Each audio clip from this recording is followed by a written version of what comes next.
आणि आता बातम्या पाहायच्यात सविस्तर। महापालिका निवडणूक जाहीर झाल्यापासून ते आतापर्यंत संभाजीनगरमध्ये केवळ आणि केवळ राडाच सुरू आहे।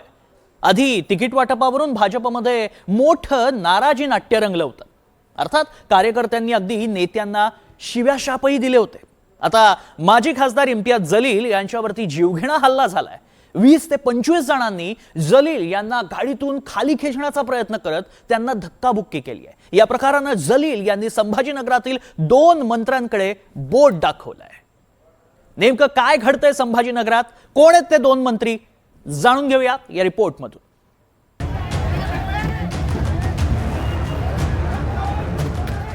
संभाजीनगर एमआयएम मध्ये हाय व्होल्टेज राडा।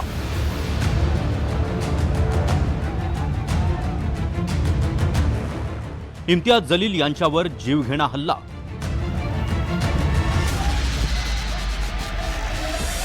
जलील यांना धक्काबुक्की, गाडीतून खेचण्याचा प्रयत्न।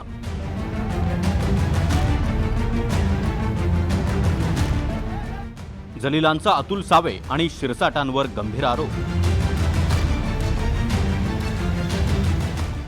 हा जोरदार राडा सुरू आहे छत्रपती संभाजीनगरमध्ये। एमआयएमचे नेते आणि माजी खासदार इम्तियाज जलील यांच्यावर हल्ल्याचा प्रयत्न झालाय। जलील यांच्या थार गाडीचा पाठलाग करण्यात आलाय। जवळपास 20 ते 25 लोक जलील यांच्या गाडीचा पाठलाग करताना या व्हिडिओत दिसतायत। धावत्या गाडीवर चढून जलील यांनाही धक्काबुक्की झाल्याचं स्पष्ट दिसतंय। एका पांढऱ्या रंगाचा शर्ट घातलेला तरुण गाडीच्या पुढच्या सीटवर बसलेल्या जलील यांचा शर्ट पकडून त्यांना बाहेर खेचण्याचा प्रयत्न करतोय।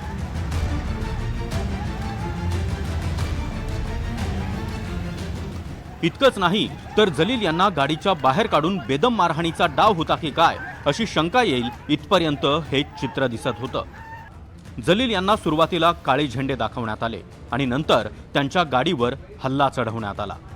या राड्यात जलील यांच्या गाडीत मागच्या सीटवर बसलेल्या व्यक्तीच्या डोळ्याला इजा झाल्याची माहिती मिळते। हा सगळा राडा प्रचार रॅलीवेळी बायजीपुरात जिन्सी भागात घडलाय। सुरुवातीला काँग्रेस आणि वंचितचे उमेदवार कलीम कुरेशी आणि जलील यांचे कार्यकर्ते आमने सामने आले। दोन्ही बाजूचे लोक एकमेकांच्या अंगावर धावून गेले। परिस्थिती बिघडू नये म्हणून पोलिसांना लाठीचार्जही करावा लागलाय। राड्यानंतर इम्तियाज जलील यांनी मंत्री अतुल सावे आणि मंत्री संजय शिरसाट यांच्यावर गंभीर आरोप केलाय। नहीं, ऐसा देखिए, मैं इस तरह की भाषा का इस्तेमाल इसलिए नहीं कर रहा हूँ। ये जो गुंडे हैं ये वही लोग हैं जो लोकसभा और विधानसभा के अंदर अतुल सावे और संजय सिरसाट के बोलने के ऊपर ये सारा खेल खेल रहे थे।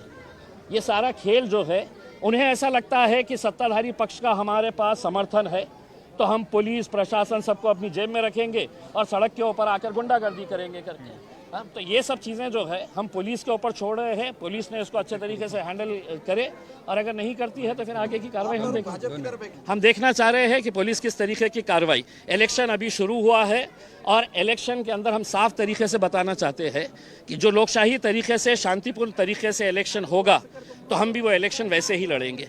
लेकिन अगर कुछ गुंडे ये समझ रहे हैं कि हम अपने शहर के अंदर गुंडागिरी के जरिए है तो मजलिस को कमजोर करेंगे, तो मजलिस का एक एक चाहने वाला जो है वो सड़क के ऊपर आएगा।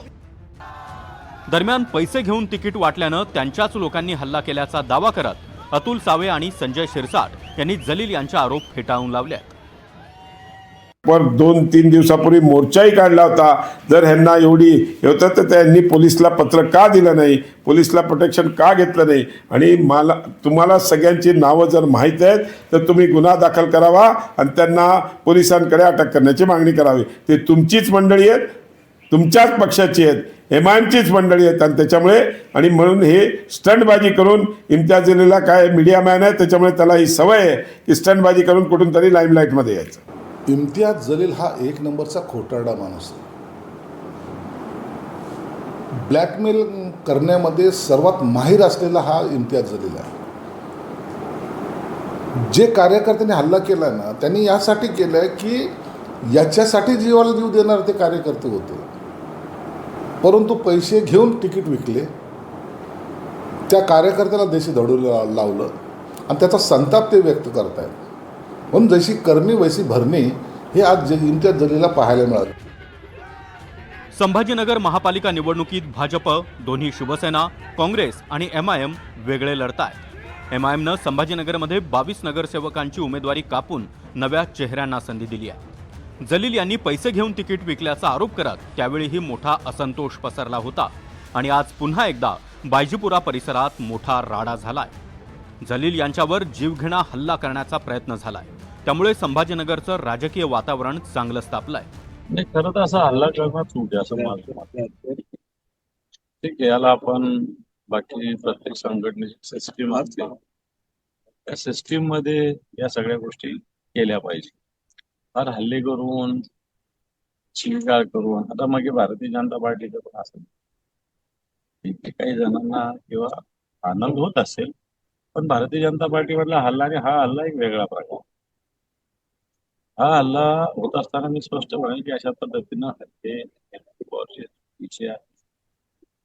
कारण पार्टीचं एक व्यासपीठ असतं. अब हमारे प्रचार चालू था, अब उधर से उनकी रैली आई, रैली आने के बाद में वो डायरेक्ट कुछ भी गलत सलत बोलने लगे. क्यों? उसकी मकसद उसका बोलना ये है कि जैसा तुमने हमारे एक सीट को मतलब कुछ पैसे दे के बिठा दिए बोल के. मैंने बोला कैसर खान को हमने कोई पैसे वैसे नहीं दिए, उसकी मर्जी से बैठ गया क्योंकि हमारे आमने सामने फाइट नहीं होना बोल के वो न्यूट्रल हो गए. उन्होंने समझदारी से काम लिया. फिर इसके बाद में उसके बाद में उनके जो रैली के अंदर से कुछ बहुत सारे लोग थे, क्या वो डायरेक्ट आंगों पे आने लगे. तो फिर हमारे आमने सामने दोनों बच्चों के भीड़ हो गई. मतलब या आधीच्या निवडणुकीत वंचितच्या साथीनं एमआयएमनं आपली ताकद संभाजीनगरमध्ये दाखवून दिली होती. यंदा मात्र मुस्लिम बहुल भागातच एमआयएमला आणि पर्यायानं जलील यांना मोठा विरोध होतोय. अशा वेळी खासदार असदुद्दीन ओवैसींनी संभाजीनगरमध्ये एंट्री घेतली आहे. आता ओवैसी नाराजांची मनधरणी करण्यात यशस्वी ठरणार का हे पाहणं महत्त्वाचं असणार आहे.